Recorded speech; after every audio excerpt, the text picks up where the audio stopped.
అలాగా ప్రతిరోజు విశ్వాసముతో చేసే ప్రయత్నము దేవుడు సఫలపరుస్తాడు. హల్లెలూయా చెప్పండి గట్టిగా.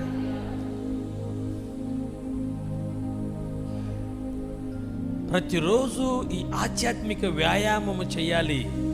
పొందుకోవాలంటే దేవునిలో ఇంతే ఇది మనం నేర్చుకోగలిగితే గొప్ప వాటిని నీకు అనుగ్రహిస్తామని దేవుడు చెప్పాడు. మన కొరకు దేవుడు గొప్ప కార్యములు చెప్పాలా, గొప్ప కార్యములు చేసే ఉన్నాడు. నువ్వు ప్రయత్నించకుండా పేతురాడు వల పడేసి నా వల కాదు పోయే మాకు తెలుసు ఏంటి ఏం చేశాడు ఆయన?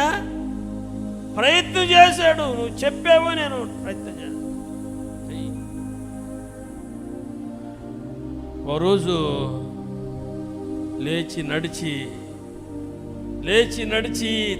అట్ట లేచి పడికి మళ్ళీ లేచి పడి మళ్ళీ లేచి అడుగు లేచి ఏమైపోయింది? అరే నువ్వు నడుస్తున్నావా? అబ్బా మంచం మీదే ఉండిపోతావు అనుకున్నాం మేము అని అంటారు. హల్లెలూయా. నీకు ఆశ లేక, ప్రయత్నము చేయక, దేవుని నమ్మక, నీ నిరీక్షణ సంపూర్ణత లేక ఎన్నో పొందుకోలేకపోతుంటావు. దేవుని వాక్యము గ్రంథములోని మాటలు నువ్వు గట్టిగా పట్టుకోగలిగితే దేవుడు చేయలేనిది లేదు. హల్లెలూయా. ప్రతిదీ మహిమ కోసం అని అడగాలి. హల్లెలూయా. నీ శరీర ఇచ్చ కోసం, కోరిక కోసం కాదు, మహిమ కోసం నువ్వు అడిగే ప్రతిదీ దేవుడు నీకు అనుగ్రహిస్తాడు. చూసారా ఎంతోమంది ప్రార్థన చేస్తూ ఉంటాం. ఆయన బాబు 2 అంతస్తుల బిల్డింగ్ నుంచి పడిపోయాడు. ఇక నాకు చాలా కన్నీళ్ళు వచ్చినాయి. హాస్పిటల్కి వెళ్ళినప్పుడు ఆ కాలు చూడలేకపోయినాము. ఆ పరిస్థితి ఎట్ట బ్రతికాడో. కరెంటు పట్టుకొని చెయ్యంతా బాగా కాలిపోయి తినేసింది. చెయ్యంతా లేదు, కానలేదు ఆయనకి. తిరుపతిలో అడ్మిట్ అయినప్పుడు నేను పాస్టర్ వెళ్ళాము. నా కన్నీళ్ళు ఆగల, ప్రార్థన చేశాను. లేచి రోజు మళ్ళీ మందిరానికి రావాలి ప్రభువా. మళ్ళీ ఇంటికి వెళ్ళినప్పుడు ఇంటికి వచ్చాడు, అదే ప్రార్థన చేసి ఆయన కూడా అదే ప్రార్థన. 31 నేను సాక్ష్యం చెప్పాలని ఆ మాట నాకు మళ్ళీ నచ్చేసింది. హల్లెలూయా. రాలా ఆయన. కోరిక ఎలాగుంది చెప్పండి?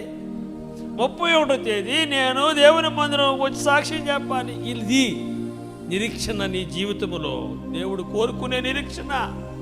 ఏమీ లేకుండా, రూపం లేకుండా, ఆశ లేకుండా, ఆలోచన లేకుండా, ఎదురుచూపులు లేకుండా అన్ని రావాలంటే అది ఈ భక్తిలో కుదరదు, ఈ దేవుని దగ్గర కుదరదు. నీ దేవుడు నీ యంత్రాంగములో గొప్పోడుగా నువ్వు స్థాపించుకో. హల్లెలూయా చెప్పండి గట్టిగా. నువ్వు నీ దేవుడు గొప్ప దేవుడు, నా వాంఛ తీరుస్తాడు అని లోపల నువ్వు ఎప్పుడు స్థాపించుకుంటావు అప్పుడే గ్రో, అప్పుడే ప్రారంభం, అప్పుడే కార్యాల వెంబడి కార్యాలు చూస్తా వస్తావు.